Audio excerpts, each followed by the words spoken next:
Ayun guys, so linisin muna natin tong gilid natin, no? Ligid natin dito.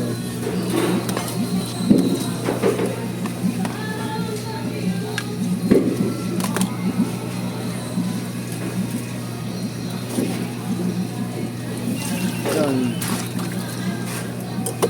Ayan. Okay na ba yan? Ganyan kataas? Okay na siguro yan, no? O gusto niya mas mataas pa?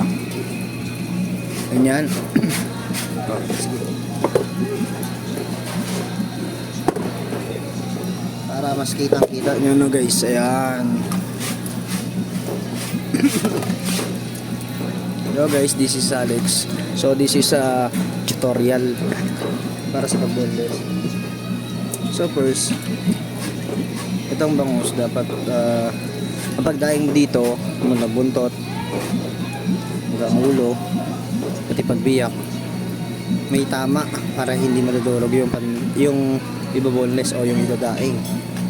So dapat dito pag dinaing mo naka-slant ng konti, pakiramdam mo, isagad mo sa tinik. Daing, dire-diretso. Yan. So di pag binuklat mo, makikita mo kung yung tinik ba. Diba alas ito, yung tinik dito, dito. Ito naman isa nandito. Ginagamit ko yung itong hilalaki ko. Ayan. Para mapunta sila sa isang side. Ayan. So nasa isang side na siya, nasa right side na siya, di ba? Kita mo na ngayon yung hangganan ng tinik niya, yung pinakagitna. So ayan, isasagad mo ulit siya doon sa tinik niya. Ayan. Pero iwasan mo maputol para mas madali. Isagad mo na. Isagad mo na. Yan, dahan-dahanin mo lang siya. Ito. Yan, tabasin mo ng konti para di sumama yung laman. Yan. Pag ganyan, kaya na yan ng kamay, tutulak mo lang pagando. Yung ulo, biyakin muna natin. Biyak ng ulo, so ayan o, di ba? Tulak mo lang to. Yung lalaki mo, tulak mo lang pababa. Kasi yun o. Ano. So makikita mo dito sagad, walang laman, tinik lang. Pag sumama kasi naman dyan, mahirap may boneless. Itong bituka tatanggalin kasi ito nabibenta naman to, nabibili to sa amin. Tanggalin yung hasang. Ito yung puso, tatanggalin natin yan. Ito naman, makikita mo itong dulo ng dinik. Diyan ko pinapasok yung kutsilyo sa ilalim niya. Yan. Tapos hawakan ko itong hinduturo ko tsaka yung lalaki, hawakan ko pa ganito, ganyan. Tapos sa ilalim naman yun yung kutsilyo. Yan.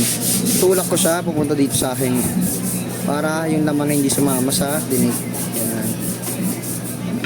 So ayan na.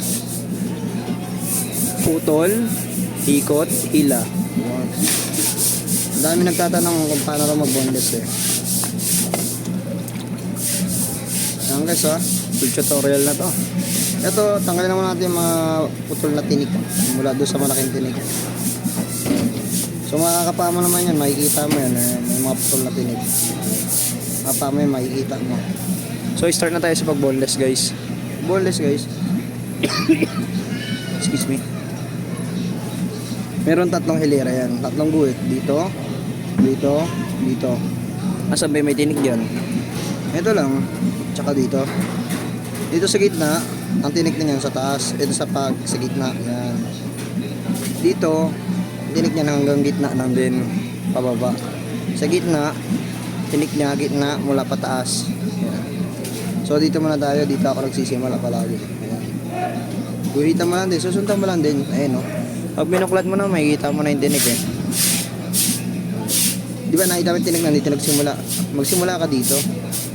Minsan kasi hindi nakikita eh. Ayun, may isa pang sumama. Tapos yan, hilahin mo na, tuloy-tuloy na yan. Hila lang, hila. Pataas lang. Ito yung lalaki, alalay lang dito para hindi sumama tong laman na to. Yan, yan.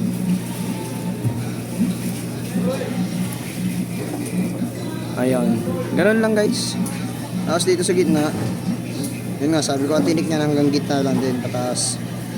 Kuhain mo dito kasi merong pinakamalaking tinik dito sa gitna, sa may bandang ulo. Ha? Bakit? Bibili ko lang kanina kasi